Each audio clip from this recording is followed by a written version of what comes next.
사랑의 하나님, 어둠이 물러가고 빛이 임하는 이 시간, 새벽의 고요함 속에서 우리의 마음을 주님께로 향합니다. 세상의 분주함에 휩쓸리기 전 주님의 말씀을 마음에 담길 원합니다. 주님, 오늘도 주님의 음성이 우리의 영혼에 새겨지도록 말씀하여 주시옵소서. 그리하여 평안한 중에 오늘 하루의 풍파와 맞서 싸울 힘을 얻게 하여 주시옵소서. 오늘도 쉽지 않은 인생길을 가야 합니다. 어떤 일이 일어날지, 어떤 길이 열릴지 알 수 없사오나 오늘 하루도 세상의 풍파와 세류에 휩쓸리지 않게 하시고 욕심과 정욕에 이끌리지 않게 하여 주시옵소서. 악한 일을 도모하지 않게 하시고 미련한 자의 자리에 앉지 않게 하여 주시옵소서. 교만을 항상 주의하며 불의를 항상 미워하며 거짓을 항상 멀리하는 삶을 오늘도 살게 하여 주시옵소서. 거룩하신 하나님, 우리를 죄에서 구원하시기 위해 고난의 길을 걸으신 주님을 묵상하며 사순절 셋째 주간의 여정을 지납니다. 이것이 여호와의 성전이라 하는 거짓된 확신 뒤에 숨어 정작 하나님께서 원하시는 올바른 삶과 사랑의 행동은 잊고 살지는 않았는지 우리 자신을 깊이 돌아봅니다. 우리 입술로는 예배 드린다 하면서 예배를 그저 우리의 죄의 세탁 장소나 다시 죄를 짓기 위한 면죄부로 여기며 예배라는 이름의 도피처에 우리의 몸을 숨겼던 것은 아닌지 우리의 영혼이 다시 깊이 돌아보게 하여 주시옵소서. 거룩하신 주님, 우리의 예배당이 강도의 소굴이 되지 않게 하시고 우리의 예배가 우리를 전혀 변화시키지 못하는 그런 종교적 위선이 되지 않도록 역사하여 주시옵소서. 예배를 통해 실질적인 변화와 회개가 있게 하시고 사랑의 번짐, 선함의 번짐이 진실하게 일어나게 하여 주시옵소서. 한국교회 모습을 다시 돌아봅니다. 여러 조사에서 한국교회의 신뢰도가 낮은 지표를 보인다는 소식을 듣습니다. 하나님, 우리 한국교회가 어디에서부터 잘못되었는지를 회개하는 마음으로 살피게 하여 주시옵소서. 자신만을 위한 이기적인 종교가 되어 교회라는 성벽 안에 갇힌 것은 아닌지, 삶의 변화가 없으므로 세상 사람들에게 신뢰를 잃은 것은 아닌지 다시 깊이 돌아보게 하여 주시옵소서. 하나님, 진정 우리 한국교회가 말씀과 성령으로 거듭나게 하여 주시기를 원합니다. 주님의 뜻을 온전히 살아내는 진정한 성도가 되게 하시고 진리를 밝히는 빛이 되게 하시고 하늘나라의 맛을 내는 소금이 되게 하여 주시옵소서. 우리 소망교회가 이러한 하나님의 기쁨이 되고 세상의 빛과 소금이 되는 교회가 되게 하여 주시옵소서. 평화의 왕이신 주님, 전쟁으로 치닫는 이 세상을 긍휼히 여겨 주시옵소서. 문명이 한없이 발전하고 인간의 사상이 하늘을 찌르듯 그 지혜를 드러내는 이 세상에서 참으로 미련하고 잔인한 전쟁이 이어지고 있음을 보며 우리 인간의 죄성과 악함과 미련함을 다시 확인합니다. 하나님, 죽음과 살기로 가득한 이 땅을 살펴주시옵소서. 미사일이 터지는 자리에서 죽어가는 생명들이 있습니다. 삶의 터전을 잃은 아이들이 있습니다. 행복하고 즐겁게 살아가야 할 젊은이들이 서로 총구를 겨누며 증오를 키워가고 있습니다. 주님, 이 어리석고 잔혹한 전쟁과 증오, 복수의 고리를 끊어 주시옵소서. 이 사순절기에 주님의 사랑과 희생의 가르침이 온 세상에 다시 울려 퍼지게 하여 주시옵소서. 전쟁이 그치고 폭력이 사라지며 온 인류가 사랑으로 함께 살아가는 세상이 속히 다시 오게 하여 주시옵소서. 우리가 살아가는 이 땅 대한민국을 위해 기도합니다. 특별히 군중 속에 숨어 철저히 고립된 채 외로운 삶을 살아가는 이들을 불쌍히 여겨 주시옵소서. 가상의 세계, 영상의 세상에 흠뻑 빠져 현실을 살지 못하는 이들이 참으로 많이 있습니다. 가족과 이웃의 관계도 무너져 내렸고 세상을 살아가려는 용기도 이미 사라진 지 오래되었습니다. 주님, 그 황량해진 영혼을 불쌍히 여겨주시고 그들의 손을 잡아 주시옵소서. 하나님의 사랑을 알고 믿음이 생겨나며 감사가 가득한 새로운 삶을 살아갈 수 있도록 성령께서 이들의 마음과 영혼을 붙잡아 주시옵소서. 그래야 이 세상이 생명력이 넘치는 세상이 되도록 주님 역사하여 주시옵소서. 고통 속에서 신음하는 성도들을 위해 기도합니다. 지난 5년여 동안 반측성 안면 경련으로 고생해온 한 성도의 딸이 오늘 수술을 받습니다. 적절한 치료와 수술의 길을 찾던 중 일본의 의료진을 만나게 하신 것을 감사합니다. 이제 수술에 임하는 의료진의 손에 손을 주님께서 붙들어 주시기를 원합니다. 미세한 신경 하나도 손상되지 않도록 지켜주셔서 완벽한 수술이 이루어지게 하여 주시옵소서. 후유증 없이 딸의 얼굴에 환한 미소가 다시 돌아오게 하셔서 온 가족이 하나님의 살아계심을 찬양케 하시고 딸의 신앙도 더욱 깊어지게 하여 주시옵소서. 또한 심장에 동맥이 굳는 증상인 관상동맥 석회화로 오늘 심장 혈관 조영수를 받는 집사님을 위해 기도합니다. 심장 혈관이 막혀 위험한 상황이 발생할 수도 있었는데 미리 통증도 없이 발견하게 하심에 감사한 마음입니다. 모든 시술이 잘 이루어지도록 주님께서 수술의 전 과정에 함께하여 주시옵소서. 기도의 응답을 받는 기쁨을 누리게 하여 주시옵소서. 희귀의 질환인 크론병을 앓고 있는 아내 집사님도 주님께서 긍휼히 여겨주시기를 원합니다. 하나님 치유의 은혜가 남편과 아내 모두에게 임하여 주시옵소서. 이제 생명의 말씀 앞으로 나아갑니다.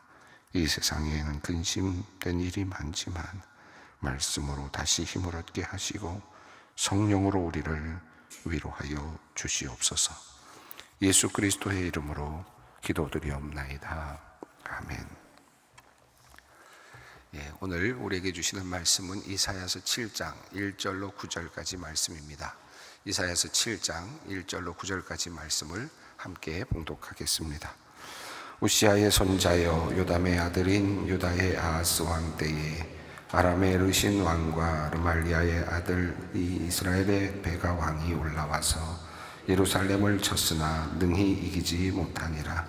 어떤 사람이 다윗의 집에 알려 이르되 아람이 에브라임과 동맹하였다 하였으므로 왕의 마음과 그의 백성의 마음이 숲이 바람의 흔들림같이 흔들렸더라. 그때 여호와께서 이사야에게 이르시되 너와 내 아들 스알야습은 윗못 수도 끝 세탁자의 밭 큰 길에 나가서 아하스를 만나 그에게 이르기를 너는 삼가며 조용하라. 르신과 아람과 르말리아의 아들이 심히 노할지라도 이들은 연기나는 두 부직갱이 그루터기에 불과하니 두려워하지 말며 낙심하지 말라.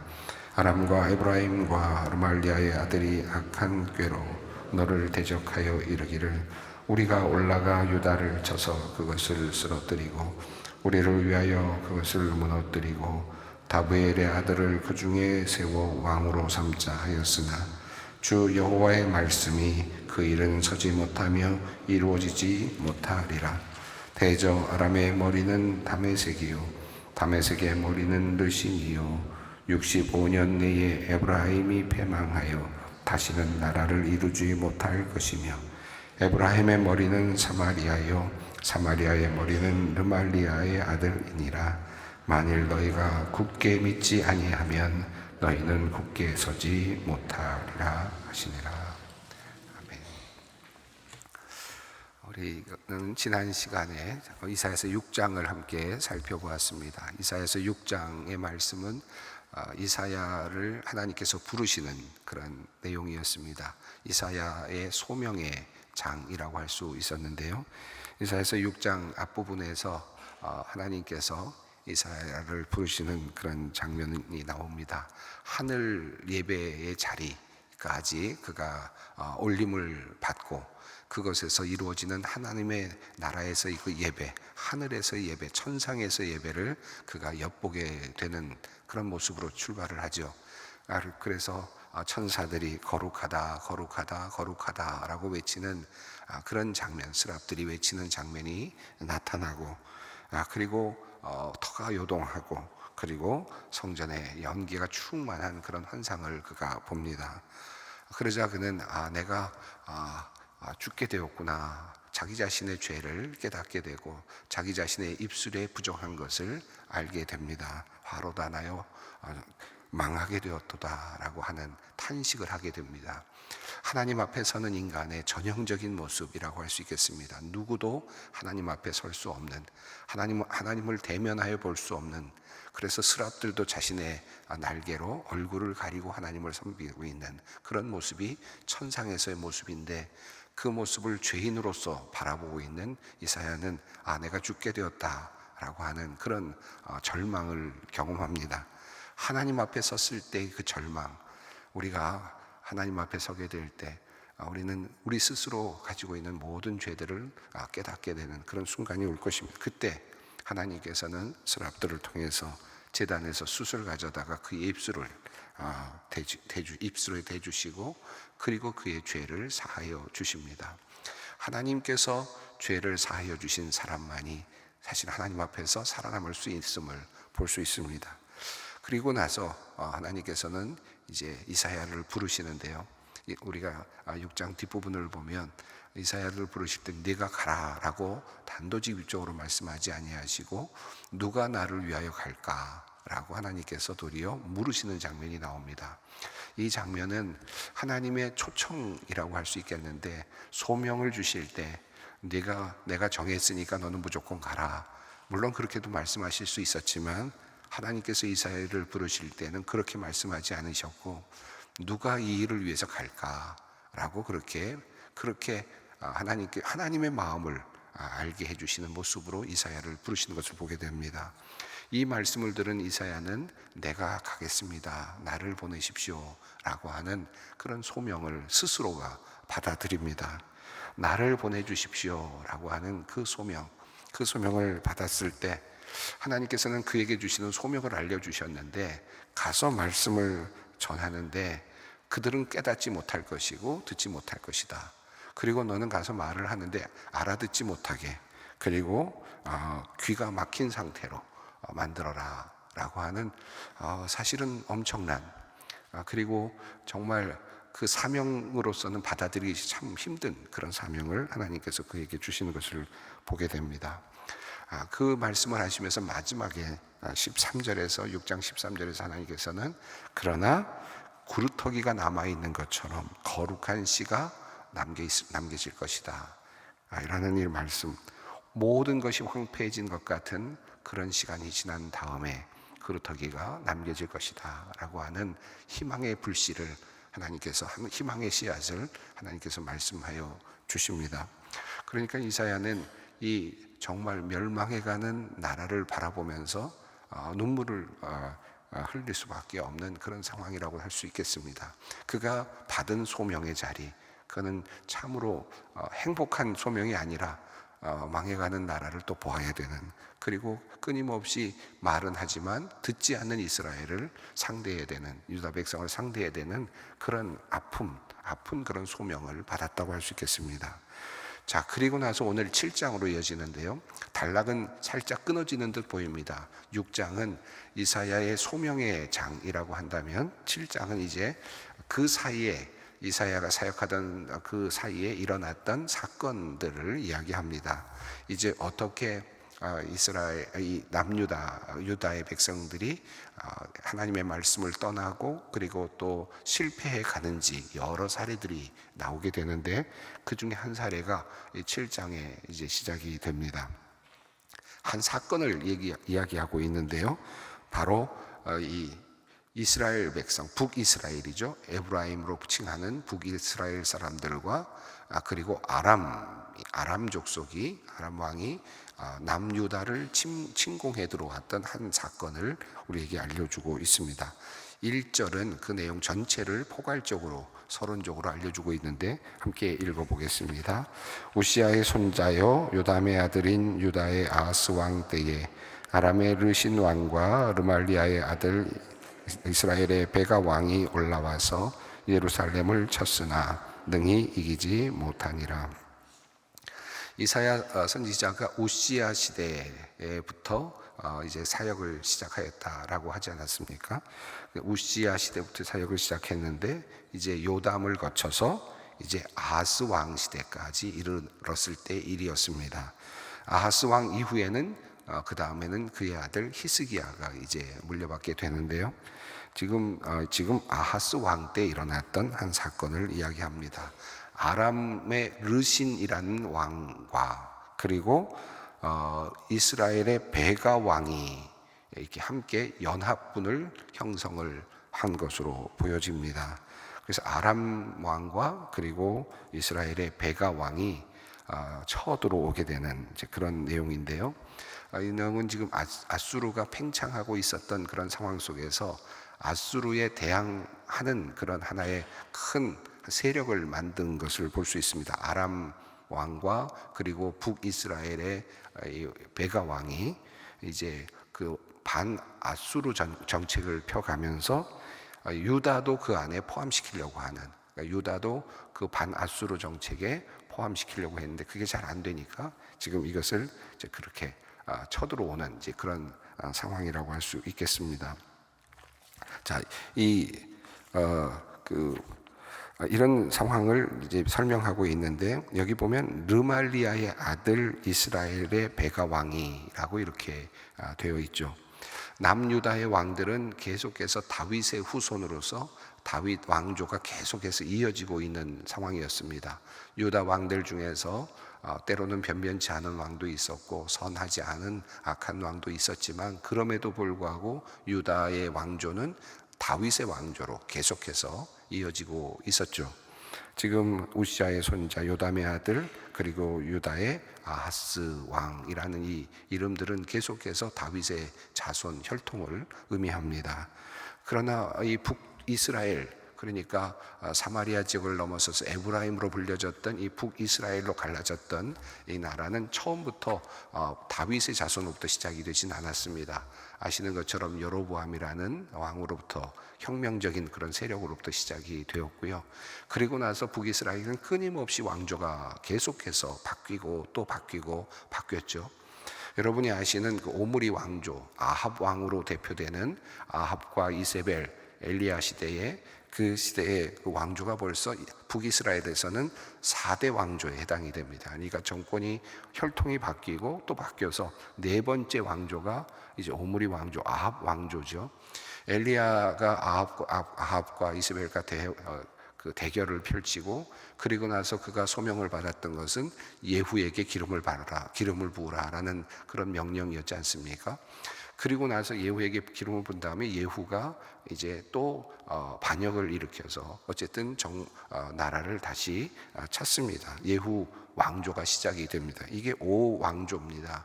그러니까 4왕, 네 번째, 다섯 번째 왕조가 이렇게 되는데 예후 왕조가 꽤 오랫동안 지속이 됐습니다. 여호아스, 요아스, 그리고 여로보암 2세, 스가랴 이렇게 쭉 이어지다가 스가랴 이후에 그의 부하였던 이 살룸이 반역을 일으키면서 이 스가랴를 또 살해하고 새로운 왕조를 육왕조를 만듭니다. 그런데 1개월도 가지 못하고 바로 그 스가랴의 부관이었던 무나헴이 북이스라엘의 디르사의 사령관이었던 무나헴이 살룸을 반역자라고 하면서 다시 혁명을 일으키게 되죠. 그래서 무나헴이 다시 7왕조를 만들게 됩니다. 그러니까 6왕조는 1개월도 못 가는 그런 왕조로 끝나게 되고 7왕조가 이제 무나헴입니다. 무나헴과 그리고 그의 아들 부가히야가 이제 7왕조를 만들어 가게 되는데요. 이 칠왕조는 친아수르 정책을 폈습니다. 그래서 므나헴과 부가히야는 아수르와 어떻게든지 친하게 지내려고 노력을 많이 했는데, 그러다가 베가가 이 부가히야의 부관이었던 베가가 다시 혁명을 일으키고 제8왕조를 일으킵니다. 오늘 나오는 이 베가라는 인물이 바로 이 8번째 왕조에 해당되는 인물인데요. 이 사람은 앞서 있었던 므나헴과 부가히야가 친아수르 정책을 폈기 때문에 이 다음에 나오는 이 베가는 반아수르 정책을 대항하는 정책을 또 피게 됩니다. 그러면서 이제 8번째 왕조가 시작이 되는데요. 그래서 오늘 1절을 보면 르말리아의 아들 이스라엘의 베가라고 이렇게 표현합니다. 그러니까 이게 왕의 정통성이 없는 겁니다. 르말리아 애들이 지금 이 혁명을 통해서 또 새 왕조를 제8왕조를 만들었고, 그리고 그의 정책은 반아수르 정책을 핀 거죠. 그러다 보니까 아람과 함께 서로 동맹을 맺고 반아수르 정책을 피는데, 남유다, 지금 유다도 거기에 동참하라라고 하는 압력을 이제 넣는 겁니다. 그러려고 지금 했는데 그 잘 통하지 않으니까 지금 전쟁을 일으키게 된 셈입니다. 자, 이 전체적인 조망을 1절이 하고 있고, 그리고 2절부터 이제 그 구체적인 상황이 묘사되고 있는데요. 2절을 함께 읽겠습니다. 어떤 사람이 다윗의 집에 알려 이르되 아람이 에브라임과 동맹하였다 하므로 왕의 마음과 그의 백성의 마음이 숲이 바람의 흔들림같이 흔들렸더라. 아람과 에브라임은 지금 이스라엘을 말합니다. 북이스라엘이 동맹을 맺었다. 그리고 이제 남유다를 쳐들어온다라는 소식이 들렸을 때 지금 이 아하스 왕과 그리고 많은 백성들이 두려워 떨고 있는 모습이 표현됩니다. 자, 그래서 아하스는 어떻게 했을까요? 3절입니다. 한번 읽겠습니다. 그때 여호와께서 이사야에게 이르시되 너와 내 아들 스알야습은 윗못 수도 끝 세탁자의 밭 큰 길에 나가서 아하스를 만나. 하나님께서 이사야에게 말씀하시기를 지금 내 아들 스알야습은 남은 자가 돌아온다라고 하는 그런 뜻을 가지고 있습니다. 그런데 이 아들과 함께 이사야는 지금 한 장소로 지금 이동을 합니다. 어느 장소냐면 윗못 수도 끝 세탁자의 밭 큰 길이라는 곳에, 그곳에 이미 아하스가 가 있을 것을 아셨다는 뜻이고요. 아하스가 지금 그곳에 특별한 의도를 가지고 갔었다라는 것을 의미합니다. 왜 아하스가 이 윗못 수도 끝 세탁자의 밭 큰 길에 가 있었을까? 이 윗못이라는 말은 이스라엘 예루살렘의 그 성 전체를 보면 물이 흘러 들어오는 그 물의 근원이 있는데 기혼샘이라고 해서 예루살렘 동편 쪽에 있는 그런 산에서 샘이 흘러 내려오면서 물이 예루살렘 성전 안으로 이렇게 예루살렘 안으로 들어오도록 그렇게 되어 있었습니다. 그 물이 수로를 통해서, 여기 보면 수도 끝이라고 되어 있는데 여기서 수로를 의미하는 거죠. 그래서 수로를 통해서 이 물이 물길을 잡아서 북쪽으로 이렇게 올려서 그쪽에서 첫 번째 윗못, 그러니까 첫 번째 저수지 같은 그런 곳입니다. 그렇게 저수지 같은 그런 곳에 물을 담고 그 물이 이제 흘러내려가면서 이제 또 아랫못도 있겠죠. 아래 저수지도 있었겠죠. 아래 저수지를 실로아라고 합니다. 나중에 예수님 시대에는, 신약 시대에는 실로암이라고 하는 그런 이제 연못으로 알려져 있는데, 이렇게 윗못, 아랫못이 이제 있었다고 보여지죠.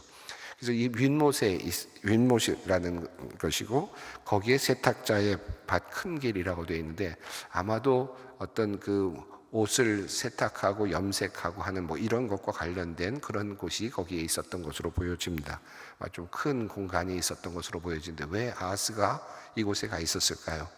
지금 전쟁이 일어날 것을 생각하면서 물의 줄기를 지금 바로잡고, 그리고 물을 잘 관리해야만 이제 전쟁을 치를 수 있기 때문에 물을 어떻게 할지를 생각하는, 그러니까 어찌 보면 전쟁 전략을 지금 짜고 있는, 준비를 하고 있는 모습이라고 할 수 있겠습니다. 히스기야도 그의 아들 히스기야도 전쟁이 났을 때 이제 그 수로를 가지고 먼저 그것을 뭐랄까요, 수로를 숨기면서 이제 전쟁 준비를 하지 않습니까? 여기도 보면 야하스도 아마 전쟁 준비를 하려고 하는 그런 의도가 있었을 것입니다. 자, 그렇지만 하나님께서는 이사야를 통해서 지금 막 전쟁 준비를 하고 있는 아하스에게 와서 말씀을 합니다. 하나님께서 도우실 것이라고 하는 메시지를 전하는데요. 4절 말씀을 읽겠습니다. 그에게 이르기를 너는 삼가하며 조용하라. 르신과 아람과 르말리아의 아들이 심히 노할지라도 이들은 연기나는 두 부직갱이 그루터기에 불과하니 두려워하지 말며 낙심하지 말라. 아무리 그들이 쳐들어와도 그들은 아무런 효과가 없을 것이다, 성공하지 못할 것이다 라는 내용입니다. 새 번역은 이렇게 번역을 합니다. 타다가 만 두 부직갱이에서 나오는 연기에 지나지 않으니 라는 표현을 쓰고 있고요. 공동 번역은 연기 나는 두 횃불 끄트머리에 불과하니 라고 이렇게 표현합니다. 그러니까 여러분, 그 나무 장작을 떼올 때 그것을 이렇게 나무 장작들 집어넣고 또 불이 잘 붙기 위해서 나무 하나를 들고서 계속해서 이렇게 치기도 하고 이렇게 만지지 않습니까? 그때 위에 그 각 끝에쯤에 불이 붙어 있지만 그것은 아무런 의미 없는, 불길을 조종은 할 수 있지만 아무런 의미가 없는 것이죠. 두려워할 필요가 없다, 효과가 없을 것이다 라는 얘기입니다. 5절과 6절도 계속 그 이야기를 합니다. 함께 읽습니다.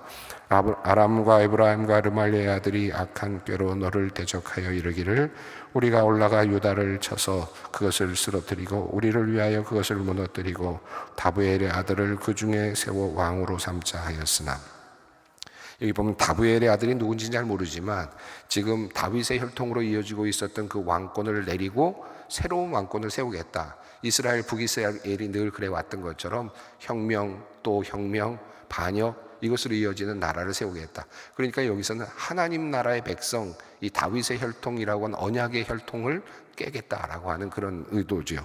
그러나 그 의도는 하나님께서 허락할 이유가 없습니다. 하나님께서는 그것을 허락하지 않습니다. 자, 그래서 7절 말씀입니다. 주 여호와의 말씀이 그 일은 서지 못하며 이루어지지 못하리라. 자, 이렇게 말씀하면서 확실하게 그 일이 이루어지지 않을 것이라고 말씀하시는데 8절 9절을 읽습니다. 대저 아람의 머리는 다메섹이요 다메섹의 머리는 르신이며 65년 내에 에브라임이 패망하여 다시는 나라를 이루지 못할 것이며 에브라임의 머리는 사마리아요 사마리아의 머리는 르말리아의 아들이니라. 만일 너희가 굳게 믿지 아니하면 너희는 굳게 서지 못하리라 하시니라. 자, 아람의 머리는 이 다메섹이다. 다메섹에서 온 사람. 그리고 르신이 왔고, 그리고 65년 내에, 그러나 65년 내에 에브라임이 멸망할 것이다. 결국 북이스라엘의 멸망을 이미 예언을 하고 있습니다. 그리고 나아가서 그들은 너희를 어떻게 할 수 없을 것이다 라는 내용이죠. 그러면서 마지막에 이렇게 말씀합니다. 만일 너희가 굳게 믿지 아니하면 너희는 굳게 서지 못하리라 라는 말씀으로 예언의 말씀을 합니다. 이 문장을 히브리어로 읽게 되면 이렇게 되어 있는데요. 임로 타미누 키로 테아메누 이렇게 되어 있습니다. 그러니까 이게 운율적으로도 음가가 이렇게 흘러가도록 되어 있는데 언어적 유희라고도 볼 수 있겠습니다. 이 타메누와 테아메누라고 하는 이 단어는 동일한 아만이라고 하는 그런 단어에서, 동사에서 내려왔는데요. 하나는 수동형으로, 니팔형으로, 그리고 하나는 사형 능동으로, 휘필형으로 이렇게 사용이 되어 있습니다. 그래서 이 말은 능동으로 하면 믿는다라는 뜻이 되고요. 그리고 수동이 되면 세워진다라는 뜻이 됩니다. 그래서 앞서서 너희가 믿지 않으면 세워지지 않는다. 굳게 서지 못하리라 라는 표현을 쓰고 있습니다. 예, 믿어야, 믿는 것은 능동입니다. 그런데 그렇게 되면 세워진다. 하나님께서 세우신다라고 하는 것. 이 말씀이 이 9절의 마지막 부분에 들어 있습니다. 예, 지금 한 사건의 흐름 중에 앞부분을 다루고 있는데 지금 하나님께서는 그들을 보호해 주실 것을 약속하고 계시는 그런 내용입니다. 예, 오늘 이 말씀을 함께 읽었는데 마지막 부분에 나온 말씀, 너희가 믿지 아니하면 굳게 서지 못하리라 라는 말씀을 한번 깊이 묵상해 보시면 어떨까 하는 생각이 듭니다. 함께 기도하겠습니다. 하늘에 계신 우리 아버지, 아버지의 이름을 거룩하게 하시며 아버지의 나라가 오게 하시며 아버지의 뜻이 하늘에서와 같이 땅에서도 이루어지게 하소서. 오늘 우리에게 일용할 양식을 주시고 우리가 우리에게 잘못한 사람을 용서하여 준 것 같이 우리 죄를 용서하여 주시고 우리를 시험에 빠지지 않게 하시고 악에서 구하소서. 나라와 권능과 영광이 영원히 아버지의 것입니다. 아멘.